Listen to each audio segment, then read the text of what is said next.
Welcome, and finally I'm using HTC U Ultra, and today I will show you how to set a contact photo.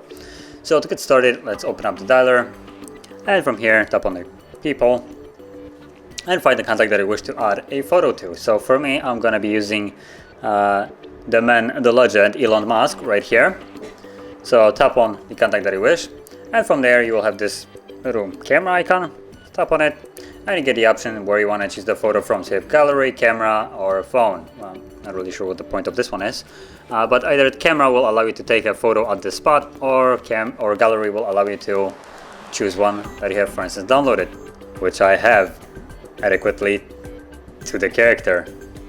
Tap on done, and there we go, there's our amazing photo. You can see now it's showing up also right here.